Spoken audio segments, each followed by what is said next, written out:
Seyang masih memikirkan perkataan Gun tadi. Alhasil dia pergi ke Toserba untuk menemui Gun. Tapi sayangnya Gun melewatkan shiftnya. Gun kembali lagi ke tempat berjudi. Dia masih berdiri, merasa ragu untuk memasukinya lagi. Seseorang menghampiri Gun. Dia mengatakan bahwa hanya dengan beberapa tugas, Gun akan mendapat ratusan hingga ribuan dolar per hari dengan syarat hati-hati. Akhirnya dia menuntun Gun untuk masuk bersamanya. Di sisi lain, Seyang duduk sambil menggerutu karena tidak mempunyai nomor telepon Gun. Pandangannya beralih pada dua orang siswa yang berusaha menemukan uang pada orang yang sedang mabuk dengan mengatakan bahwa Seyang sabuk hitam di taekwondo. Dua siswa tersebut pergi.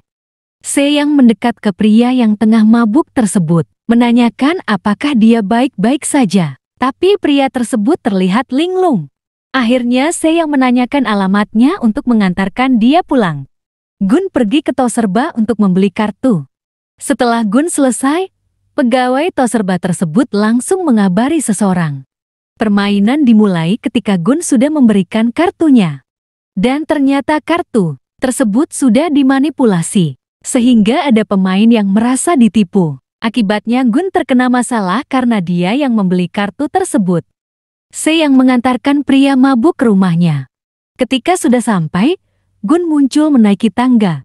Dan Seyang baru tahu jika pria yang diantarnya adalah ayah Gun. Gun mempersilahkan Seyang masuk ke rumahnya.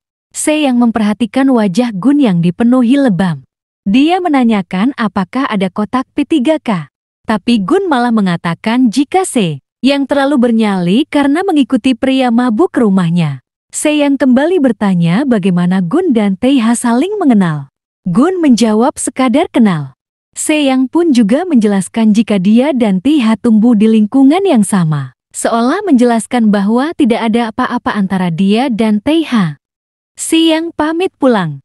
Dia merasa tidak tenang dan akhirnya masuk ke rumah Gun lagi.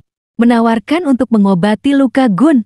Saat mengobati luka di bawah bibir Gun dan mengamatinya lekat, dia spontan mencium bibir Gun. Refleks setelahnya dia bangkit dan hendak pergi tapi Gun menahannya. Gun pun membalas sayang dengan melumat bibirnya, keduanya larut dalam ciuman. Sebuah suara mengagetkan keduanya. Gun pun melepas ciumannya dan mengantarkan Seyang pulang. Sebelum Gun berangkat sekolah, ayah Gun meminta maaf karena selalu membebankan Gun. Gun menenangkan ayahnya dengan mengatakan bahwa dia baik-baik saja. Saat Gun hendak pergi, Seyang menyusulnya dan memberikan sebuah roti kepada Gun. Karena Gun belum memakan apapun.